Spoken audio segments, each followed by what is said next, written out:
আল্লাহর রাস্তায় দান করলে উপকার হবে কয়টা? 5টা ফায়দা পাবেন। আপনি দান করে দেখেন, লেখা রাখেন, ডায়েরিতে লিখবেন। যদি ফল না পান জীবনে দান করবেন না। দান করলে উপকার হবে কয়টা? 5টা উপকার পাবেন আপনি দান করলে। 1 নম্বরের উপকার হলো আল্লাহ তাআলা আপনার মালের মধ্যে বরকত দিয়ে দিবে। সুবহানাল্লাহ। এখন আমাদের সবারই একটাই অভিযোগ, হুজুর এত টাকা কামাই করি কিন্তু মাস শেষ হইলে ঋণ হয়ে যায়। আছে না নাই? আগে যখন 5,000 কামাই করছি সুন্দরভাবে সংসার চলছে, এখন 50,000 টাকা কামাই করি, তারপরও দেখি মাস শেষে আরো ঋণ হয়ে গেছি। এমন পরিবারের সংখ্যা বর্তমানে কম না বেশি? তার মানে টাকার পরিধি বাড়ছে কিন্তু বরকত বাড়ে। কারণ আপনার টাকা থেকে তো গরিব পায় না, আপনার টাকা থেকে আল্লাহর ঘর পায় না। মালিক তো বরকত বন্ধ করে দিস।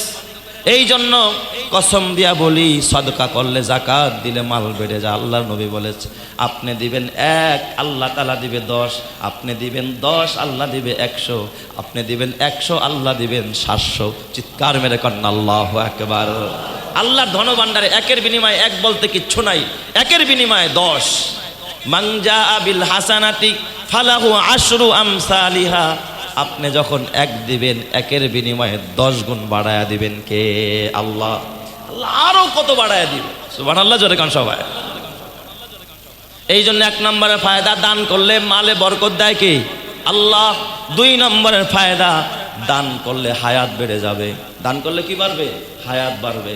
এখন দেখবেন কয় হুজুর হঠাৎ মইরা গেছে গা লোকটা, হঠাৎ মইরা গেছে গা লোকটা, ভাবতেও পারি নাই এই লোকটা যে হঠাৎ মইরা যাবে।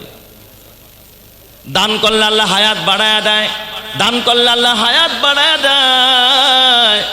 দান করলে আল্লাহ হায়াত বাড়ায়া দেয়। আপনি যখন দান করবেন এর দ্বারা আল্লাহ তাআলা আপনার হায়াতের মধ্যে বরকত দিয়ে দিবে। হাদিস শরীফের মধ্যে বিশ্ব নবী বলেন, আস-সাদাকাতু তারুদ্দুল বালা ওয়া তাজিদু ফিল উমরি। দান করলে আল্লাহ তাআলা হায়াতে বরকত দিয়ে দেয়। জোরে কোন সুবহানাল্লাহ। কয় নম্বর ফায়দা গেল? 2 নম্বর। 1 নম্বর মালে বরকত হবে, 2 নম্বরে হায়াতে বরকত হবে, হায়াত বেড়ে যাবে। 3 নম্বর আল্লাহ বিপদ দূর করে দিবে। কেউ গুলি করতে পারবে না আপনারে। আমি চ্যালেঞ্জ করলাম, যেই দিন দান করছেন ওই দিন আপনারা কেউ গুলি করে মারতে পারবে না, ওই দিন আপনারা কেউ ফাঁসির কাস্টেও ঝুলাইতে পারবে না। কারণ আল্লাহর নবীর ওয়াদা, আস-সাদাকাতু তারুদ্দুল বালা। দান করলে আল্লাহ বালা মুসিবত দূর করে দেয়, দুর্ঘটনা থেকে আল্লাহ হেফাজত করে। আল্লাহর ওয়াদা। আপনি দান করে দেখেন, হোক 2 টাকা, হোক 5 টাকা, হোক 10 টাকা, হোক 100 টাকা, এই জন্য ভিক্ষুক করে কখনো ফেরাবেন না। যা সামনে যা, মাফ কর। কিসের মাফ কর বাবা? মিয়া দেন 5 টাকা। আপনি কারো কাছে হাত পাততে পারবেন? আপনার তো প্রেস্টিজে লাগা যায়, তো ও গরিব দেখেই তো হাত পাচ্ছে, ওরা ফিরায় দেন কেন? 5 টাকা দিয়ে দেন। 5 টাকা দিতে না পারেন ধমক দিবেন না, গায়ের মধ্যে হাত গুলে বাজান, ঠিক আছে এখন তো ভাঙতি টাকা নাই, পরে আইস, অথবা তোমার কাছে ভাঙতি আছে নি দাও। একটু ভালো ব্যবহার দেখায় দিন, ও খুশি হয়ে যাবে। আরশের মালিক আপনার বিপদ থেকে আপনাকে বাঁচায়া দিবে। সুবহানাল্লাহ। আল্লাহ পারে কি না? 3 নম্বরে বিপদ দূর হয়ে যাবে। 4 নম্বরে ফায়দা, দান করলে আরশের অধিপতি, আরশের মালিক রাজি হয়ে যাবে। আল্লাহু আকবার, জোরে বলেন আল্লাহু আকবার।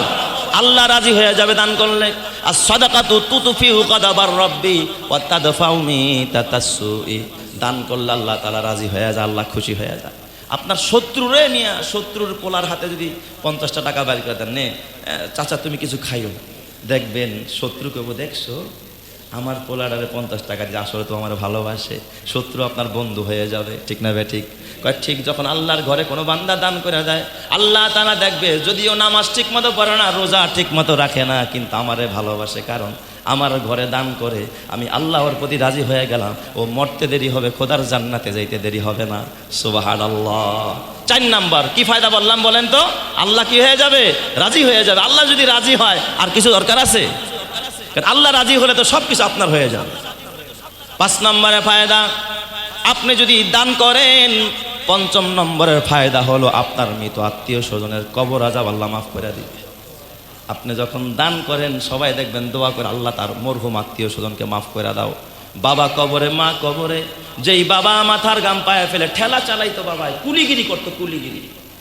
বাবাই রিস্কা চালাইতো, রিস্কা চালায়া চালায়া লেবারি কইরা, হকারি কইরা কইরা সন্তান রে বিসিএস ক্যাডার বানাইছে। আজকে ছেলে দামি চেয়ারের মধ্যে ঘোরে, বাজার আর প্যারাডোনিয়া ঘোরে।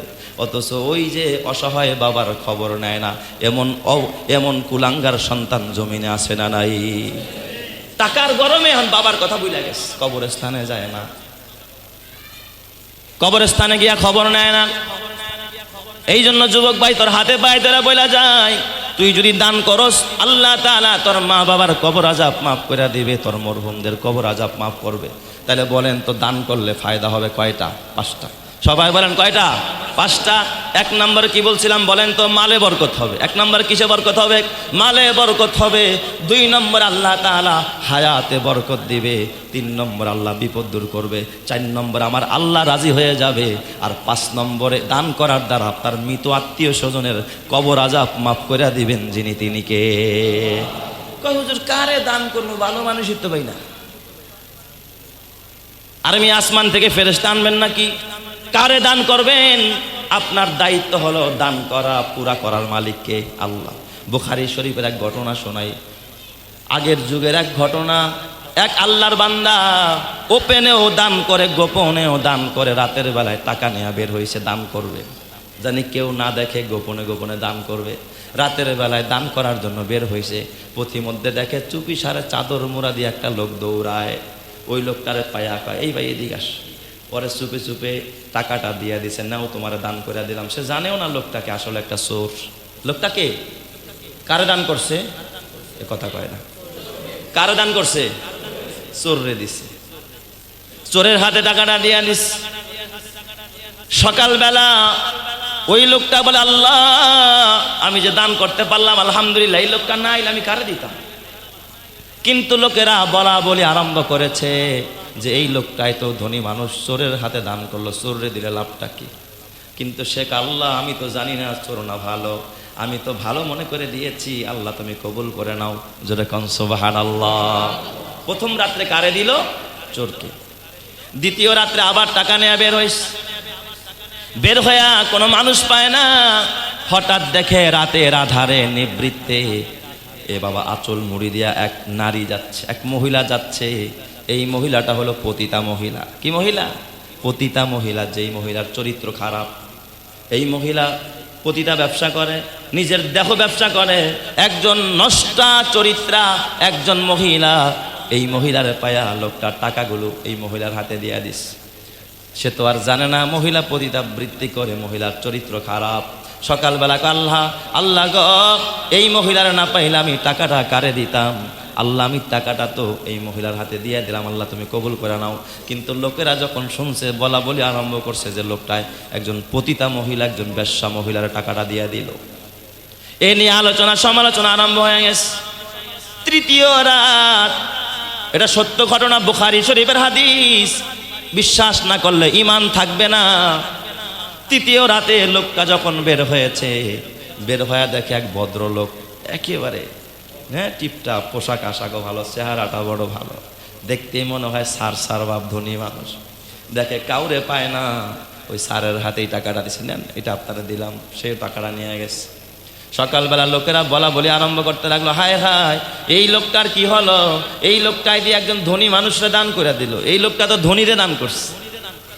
প্রথম রাত্রে দিছে চোরকে, দ্বিতীয় রাত্রে দিছে বেশ্যা মহিলাকে, তৃতীয় রাতে দিছে একজন ধনীর হাতে। সকালবেলা লোকটায় প্রশংসা করে আল্লাহ তাআলার, আলহামদুলিল্লাহিল্লাযী, আয় আল্লাহ আমি ওই সত্তার প্রশংসা করি যেই সত্তা আমারে দিয়া দান করার মতো সুযোগ করে দিছে।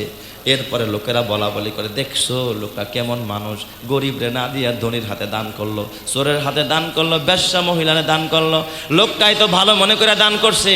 পরের রাতে লোকটা যখন ঘুমায়া গেছে, ঘুমের ঘরে কে যেন ডাক দিয়া কয়, ও আল্লাহর বান্দা, চিন্তা করিস না, টেনশন করিস না, তুই প্রথম রাত্রে চোরের হাতে দান করছস, দ্বিতীয় রাতে তুই বেশ্যা মহিলারে দান করছস, তৃতীয় রাতে একজন ধনী মানুষকে দান করছস। তুই তো জানোস না তোর নিয়ত ভালো ছিল, চোরের হাতে দান করছস, চোর টাকা পায়া ওই রাতে আর চুরি করে নাই, ভালো হয়ে গেছে। তুই যখন বেশ্যা মহিলাকে দান করছস, ও পেটের দায়ে বেশ্যাগিরি করতে গিয়েছিল, টাকা পায়া আর পতিতালয়ে যায় নাই, ও ভালো হয়ে গেছে। তৃতীয় রাতে তুই একটা বখিল, একটা কৃপণ, একটা কাঞ্জুস ধনীর হাতে টাকা দান করছস, যে জীবনে দান করতো না, ও যখন টাকা পায়া গেছে, ও কয় দেখছো নি আমি দান করি না, আমার এই ভাইটা দান করলো, তাহলে আমারও দান করা দরকার। ও দানশীল হয়ে গেছে। তোর দান পায়া চোর ভালো হয়ে গেছে, বেশ্যা ব্যবসাগিরি ছেড়ে দিছে, ধনী মানুষ যে দান করতো না দানশীল হয়ে গেছে, আল্লাহ তোর দান কবুল করছে, এই দানের উসিলায় তোর জীবনের গুনাহ মাফ করে তোর জান্নাতি বানায়া দিছে। চিৎকার মেরে কান্না আল্লাহু আকবার, আরো জোরে বলেন আল্লাহু আকবার। তাহলে ক্ষমা করনেওয়ালা কে? আরো জোরে বলতে হবে ক্ষমা করনেওয়ালা কে? আপনার ভিতরে কেন এত সংশয়, এত ভয়? আমি কারে দিলাম দিয়ে দেন, আল্লাহর সন্তুষ্টির জন্য দিয়ে দেন, আপনারে ক্ষমা করবেন কে? আল্লাহ। এ আমার বাবা, এই যে সুবিশাল মসজিদ আপনারা দেখতেছেন, আমি মনে করি প্রতিটা ইটের কণায় কণায়, বালুর কণায় কণায় আপনাদের মেহনত আছে। কারো ব্যক্তিগত অবদান নয়, আপনাদের সকলের অবদান। আমি নিজের আজ সাক্ষী। আমি তো জানি আপনারা কিভাবে দিয়েছেন, মন খুলে খুলে দিয়েছেন। বাবা দিছে আলাদা, ছেলে দিছে আলাদা, বিবি দিছে আলাদা, মেয়ে দিছে আলাদা। আমি জানি আলাদা আলাদাভাবে সবাই দান করছে, না হয়তো এত বড় ঘরটা হইতো না। আপনাদের অবদান, কিন্তু সবচেয়ে তার একটা দামি অবদান, সেজদা কপালটা পড়বে যে এই ফ্লোরের মধ্যে। এই ফ্লোরের টাইলস করার জন্য কমিটির পক্ষ থেকে একটা উদ্যোগ আসছে, আমাদের সকলের যৌথ উদ্যোগ, এলাকাবাসীকে নিয়েও অতীতে একটা বৈঠক হয়েছে। আমি গত জুমাতেও বলেছিলাম, এই যে আমার বাম পাশে কিছু টাইলস রাখা আছে, দেখছেন সবাই, তাকান্তে দিকে আমার এই যে বাম পাশে, হ্যাঁ উত্তর পাশে একটু নজর করেন, 3টা টাইলস রাখা আছে। আমার পাশে যে টাইলসটা, এটা সবাই পছন্দ করেছে। এই টাইলসটা মেকিং খরচ সহ 2500 টাকা লাগবে, আপনার লাগানো সহ ফিটিং খরচ প্রায় 8 ফিট টাইলস, এখানে 8 ফিট না 8 ফিট টাইলস, এটা কিনতে এবং মেকিং চার্জ সহ 2500 টাকা লাগবে। এখানে প্রায় 8 স্কোয়ার ফিট টাইলস আছে, এরকম প্রায় 700 টাইলস লাগে এই মসজিদের ভিতরে। এই জন্য আমি আপনাদের কাছে বিনয়ের সাথে বলবো, একটা টাইলস মানে একটা জায়নামাজ, ঠিক না ঠিক? মাত্র প্রাইস কত?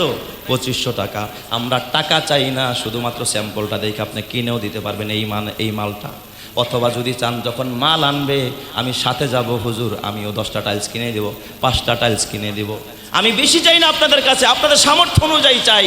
যদি এখানে কোনো আল্লাহর বান্দা থাকেন, এমন কোনো দয়ালু মানুষ যে হুজুর ইনশাল্লাহ আমি একেবারে কম দিয়েই শুরু করলাম, যে আমি 4টা টাইলস, 4 25-এ কত হবে? 10,000।